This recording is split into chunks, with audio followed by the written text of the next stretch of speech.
అంతా freezer section. ఇదంతా freezer section. ఇదంతా ఫ్రిడ్జ్ సెక్షన్. వాటర్ బాటిల్స్ ఏమైనా పెట్టుకోవాలనుకుంటే ఇందులో పెట్టుకుంటారు, ఇందులో పెట్టరు. ఇందులో పెడితే గడ్డలు కట్టేస్తాం మీకు వాటర్ బాటిల్స్ ఏమైనా. ఇందులో నేను జస్ట్ మటన్ చికెన్ 2-3 రోజులు వండుకోవడం గట్రా పెట్టుకుంటాం కదా, గడ్డలు కట్టాల్సిన ఐటమ్స్ గట్రా అలాంటివి పెట్టుకుంటారు. ఇది just normal water bottles vegetables అన్నీ ఇందులో పెట్టుకుంటారు.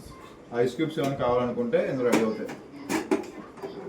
పక్కన ఇచ్చిన ఇలా ఓపెన్ చేసుకుని ఇందులో వాటర్ వేసుకుని లోపల పెట్టాలి. ఇది ఏంటంటే క్యూబ్స్ రెడీ అయ్యాక తిప్పితే రొటేట్ అయ్యి ఇందులో పడిపోతుంది అనమాట. ఈ గ్లాస్ స్టైల్లో తీసుకోవడం ఇప్పుడు తీసుకోండి. టెంపరేచర్ చూడండి ఒకసారి. ఫ్రిడ్జ్ ఫ్రీజర్ ఉన్నాయి కదా రెండు. ఫ్రిడ్జ్ అంటే ఎందులో టెంపరేచర్ మారుతూ ఉంటుంది మనకి, ఫ్రీజర్ అంటే ఎందులో టెంపరేచర్ మారుతూ ఉంటుంది మనకి. ఫ్రిడ్జ్లో ఫస్ట్ వచ్చేసి ఈ బటన్ ప్రెస్ చేస్తున్నా మన నెంబర్స్ మారుతూ ఉంటాయి. 7 ఉంటుంది ఫ్రిడ్జ్లో స్టార్టింగ్ నెంబర్, అంటే 7 అంటే తక్కువ కూలింగ్ మనకి. ఈ ఫ్రిడ్జ్ బటన్ ప్రెస్ చేస్తున్న కొద్ది కూలింగ్ మనకి తగ్గుతూ ఉంటుంది, నెంబర్ తగ్గే కొద్ది కూలింగ్ పెరుగుతూ ఉంటుంది. 7 నుంచి 1కి వెళ్తుంది కదా, 1 హై కూలింగ్ మనకి, 4 మీడియం. 4లో పెట్టుకుంటే సరిపోతుంది మీడియం కూలింగ్. సరే మీకు ఇంకా కూలింగ్ సరిపోవు, ఫ్రిడ్జ్లో ఐటమ్స్ ఎక్కువ అయిపోతే 1లో పెట్టుకుంటారు ఇంకా హై కూలింగ్లో. ఓకేనా. ఇది ఫ్రీజర్. ఫ్రీజర్లో కూలింగ్ మాత్రం మారుతుంది మనకి. ఇక్కడ ఫ్రీజర్లో ఫస్ట్ వచ్చేసి మనకి -15 నుంచి ఉంటుంది డీ ఫ్రిడ్జ్లో కూలింగ్ అనేది. -15 అంటే తక్కువ కూలింగ్లో ఉన్నట్టు. ఇందులో మనకి నెంబర్స్ పెరగాలి, నెంబర్స్ పెరిగితే కూలింగ్ పెరుగుతూ ఉంటుంది. రెండు ఆపోజిట్ డైరెక్షన్. ఇందులో నెంబర్స్ తగ్గితే కూలింగ్ పెరుగుతుంది, ఇందులో నెంబర్స్ పెరిగితే కూలింగ్ పెరుగుతుంది మనకి. ఇది -23 వరకు ఉంటుంది ఫ్రీజర్లోనే. -23 అంటే ఎక్కువ కూలింగ్ ఉన్నట్టు. ఇది 1, ఇది -23 ఎక్కువ కూలింగ్. ఇది 7, ఇది -15 లో కూలింగ్ మనకి. ఓకేనా. మీడియం ఇది 20లో పెట్టుకుని, ఇది 4లో, అదే ఇది 20, ఇది 4లో పెట్టుకుంటే సరిపోతుంది కూలింగ్ అనేది. ఓకేనా. మీడియం కూలింగ్ అన్నమాట. ఈ బటన్ ప్రెస్ చేస్తేనే మీకు కూలింగ్ అనేది మారుతూ ఉంటుంది. ఇప్పుడు ఇది ఫ్రిడ్జ్ ఫ్రీజర్ కదా, అలా కాకుండా ఇది ఫ్రీజర్ కింద ఆపేసుకొని ఫ్రిడ్జ్ కింద పెట్టుకోవచ్చు. ఇది కూడా 2 ఫ్రిడ్జ్ల కింద వాడుకోవచ్చు.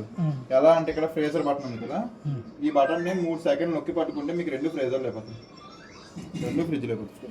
అది ఫ్రిడ్జ్, ఇది ఫ్రిడ్జ్. ఇప్పుడు 2 ఒకేలా వాడేసుకోవచ్చు, ఐటమ్స్ ఏమైనా పెట్టేసుకోవచ్చు రెండింటిలో కలిపి. ఓకేనా. మళ్ళీ అదే బటన్ 3 సెకండ్లు నొక్కి పట్టుకుంటే డిస్కనెక్ట్ అవుతుంది అన్నమాట. డిస్కనెక్ట్ అయిపోయి అది నార్మల్ ఫ్రిడ్జ్ ఫ్రీజర్ అంటే. ఓకేనా. ఇది ఎక్స్ప్రెస్ కూల్ మీకు, అంటే మీ ఫ్రిడ్జ్లోని కూలింగ్ ఫాస్ట్ కావడానికి. ఇప్పుడు నార్మల్ కూలింగ్ అవుతుంది కదా, దానికన్నా కొంచెం ఇంకా ఎక్కువ అవడానికి అనమాట, ఎక్కువ కూలింగ్ అవడానికి, ఇంకొంచెం ఫాస్ట్ కావడానికి అనమాట కూలింగ్ అనేది. ఇది ఎక్స్ప్రెస్ ఫ్రీజర్లో కూలింగ్ కొంచెం ఫాస్ట్ కావడానికి. ఇది ఏంటంటే లాక్. ఈ బటన్ 3 సెకండ్స్ నొక్కి పట్టుకుంటే డిస్ప్లే లాక్ అయిపోద్ది.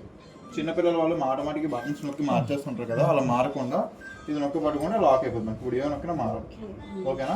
నెక్స్ట్ ఇది ఏంటంటే వైఫై అనమాట, మనం మొబైల్ ద్వారా ఆపరేట్ చేసుకోవడానికి. ఈ వైఫై మనం బయటికి అడిగినా వెళ్తే వర్క్ అవ్వదు, ఓన్లీ ఇంట్లో ఉన్నప్పుడే చేసుకోవడానికి అవుతుంది అన్నమాట. దీనికి సపరేట్ క్యాప్ ఉంటుంది, వైఫై యాప్. ఎల్జీ థింక్ అని, ఎల్జీ ప్రొడక్ట్స్ ఏమన్నా దాంతో ఆపరేట్ చేసుకోవచ్చు మొబైల్తో. అది కూడా బయటికి ఎక్కడికో దూరంగా వెళ్తా అవుతున్నా, ఓన్లీ ఇంట్లో ఈ హాల్లో కూర్చొని చేసుకుంటే నవ్వుతుంది.